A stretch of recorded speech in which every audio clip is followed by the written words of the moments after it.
Vincent Touraine nous accompagne aujourd'hui depuis la Tour Euronext. Bonjour Vincent, ravi de vous retrouver en direct. Il est quelle heure? Bonjour Guillaume. 15h05 Vincent, et CAC 40 nettement dans le rouge.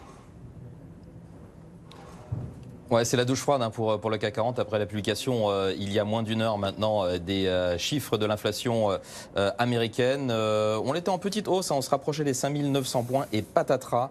Le CAC 40, après avoir chuté de pratiquement 2%, se stabilise, on va dire, à moins 1,62%. Le CAC actuellement à 5722. Alors bon, vous l'avez dit, effectivement, ça progresse plus que prévu, cette inflation américaine, d'un mois sur l'autre. Doute par rapport à septembre, et ça laisse entendre que la Fed va continuer de resserrer ses taux, de remonter ses taux, peut-être 75 points de base le 2 novembre prochain lors de sa prochaine réunion. Donc ça jette un froid sur toutes les places européennes.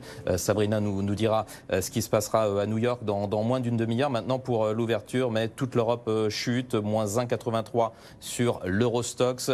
On a Londres qui certainement est la place qui perd le moins de terrain, moins 0,86.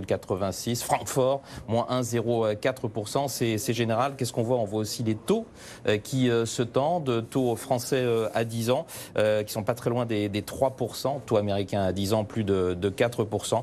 Donc véritablement, on se dit que cette remontée des taux américains va se poursuivre. Ça a pesé sur la croissance et qu'il y a maintenant des risques très forts de récession. On le voit d'ailleurs sur le pétrole. Même le pétrole baisse d'un cran. On est à 91,30 $ sur le baril de Brent.